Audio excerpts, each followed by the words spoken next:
Hello friends, नमस्कार। आप लोग थंबनेल देखकर समझ गए होंगे कि आज का मेरा वीडियो किस टॉपिक को लेकर है। आज हम जानेंगे कि जब भी आपको मोच आती है तो आपको क्या करना चाहिए और उसको किस तरीके से मैनेज करना चाहिए। मोच आना बहुत ही कॉमन प्रॉब्लम है और ये किसी भी एज में हो जाता है। जब भी आपको मोच आती है तब आपका पैर सूज जाता है। कई बार आपको कंफ्यूजन होता है कि उसमें फ्रैक्चर तो नहीं हुआ है या लिगामेंट इंजुरी है तो किस ग्रेड की है। फर्स्ट ग्रेड, सेकंड ग्रेड को कंजर्वेटिवली ठीक करना पॉसिबल है, थर्ड ग्रेड में सर्जरी होती है।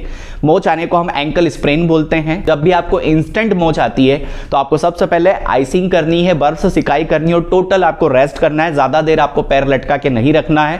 पैर को सोते समय भी हाइट पे रखना है, नीचे रजाई या गद्दा रखें, तकिया रखें, ताकि पैर की जो स्वेलिंग है वो धीरे धीरे करके कम हो। और उसमें आइसिंग करना है आपको सुबह और शाम, दिन में 2 बार 10-10 मिनट। शुरुआत के 2 दिन आपको आइसिंग करना है, इससे आपकी स्वेलिंग भी कम हो जाएगी और जो आपकी सॉफ्ट टिश्यू लिगामेंट इंजुरी हुई है वो धीरे धीरे करके रिकवर होना स्टार्ट हो जाएगी। हमारी बॉडी डैमेज टिश्यू को सेल्फ रिकवर कर लेती, बट अगर आपकी स्वेलिंग 3-4 दिन में कम ना हो तो आप जाकर तुरंत एक एक्सरे करवा लें। और तब तक आपको आइसिंग और क्रैप बैंडेज को बांध के रखना है। क्रैप बैंडेज का काम होता है मसल्स और टिश्यू को सपोर्ट देना, और जो आप वॉकिंग करेंगे या स्टैंडिंग पोजिशन में आपके वेट को ट्रांसमिट करेगी। और क्रैप बैंडेज से आपकी इंजुरी और ज्यादा नहीं बढ़ेगी, क्योंकि कई बार ग्रेड 1 ग्रेड 2 में भी कन्वर्ट हो जाता अगर आपने उसको सही तरीके से मैनेज नहीं किया तो।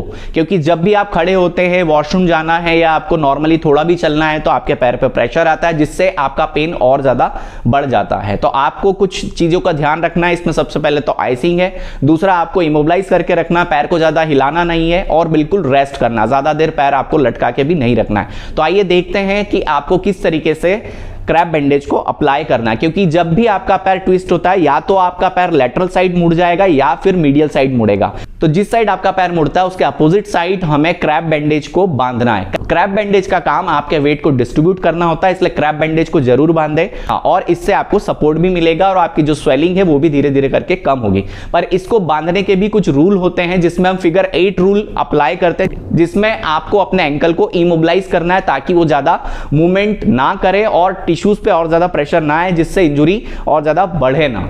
तो इसलिए उस पर्टिकुलर एरिया को रेस्ट देने के लिए हम क्रैप बैंडेज का यूज करते हैं। इसमें फिगर 8 में हम बांधेंगे। तो आइए देखते हैं किस तरीके से इसको बांधना है। और एक चीज का और ध्यान रखना है कि अगर आपका पैर राइट साइड ट्विस्ट हुआ है तो आपको क्रैप बैंडेज की डायरेक्शन लेफ्ट साइड रखनी है, और अगर आपका पैर लेफ्ट साइड ट्विस्ट हुआ है तो आपको अपनी क्रैप बैंडेज की डायरेक्शन राइट साइड रखनी है। तो आइए समझते हैं कैसे। फ्रेंड्स, ये एंकल स्प्रेन का केस है, इनको भी हम क्रैप बैंडेज बांधेंगे। आप देख सकते हैं किस तरीके से इनको इस जगह पर बहुत ज़्यादा दर्द और स्वेलिंग है, इनका पैर इस तरीके से ऐसे मुड़ गया था। अब हम इसके अपोजिट डायरेक्शन में इस तरीके से क्रैप बैंडेज को लपेटेंगे। इसमें आपको पोजीशन ये रखना है। अब क्रैप बैंडेज को हम ले लेंगे और इसमें याद रखें कि बहुत ज़्यादा आपको टाइट भी नहीं बांधना और बहुत ज़्यादा लूज भी नहीं। इस तरीके से इसको ऐसे लेकर आएंगे। जैसा कि मैंने आपको कहा था, इसको हमें फिगर 8 डायरेक्शन में बांधना है, जो अंग्रेजी का अक्षर होता है 8, उस तरीके से इस तरीके से गोल गोल इधर से इधर लेकर आएंगे और वापस से फिर नीचे से इसको क्रॉस में लेते हुए अब अपोजिट साइड उस साइड लेकर जाएंगे, उधर से फिर पीछे से लेकर आएंगे और इसको फिर से इस तरीके से क्रॉस में लेकर आएंगे। ऐसे आप देख सकते हैं इस तरीके से इसे आपको इस डायरेक्शन में लपेटते जाना है। इससे आपका एंकल इमोबिलाइज हो जाएगा और आपकी जो पैर की स्वेलिंग और मसल्स पे जो टेंशन आ रहा है वो भी रिड्यूस होगा। इसे आपको सुबह से शाम तक लगा के रखना। रात में सोते समय आप चाहे तो इसे निकाल सकते हैं, और जब आप आइसिंग करें उस टाइम पे आप इसको निकाल दें और इसे इस तरीके से ग्रिप करें। बहुत ज़्यादा अगर टाइट लगता है, आपको स्वेलिंग आती है, तो आप इसे निकाल भी सकते हैं। इस तरीके से इस चीज़ का आपको ध्यान रखना है। डायरेक्शन का इसमें हमेशा ध्यान रखें। अगर पैर अपोजिट डायरेक्शन में मुड़ा हुआ है तो हम इसका अपोजिट साइड में क्रैप बैंडेज लगाते हैं। अब इस तरीके से स्ट्रिप लगा देंगे और ये फाइनल डन हो गया इस तरीके से।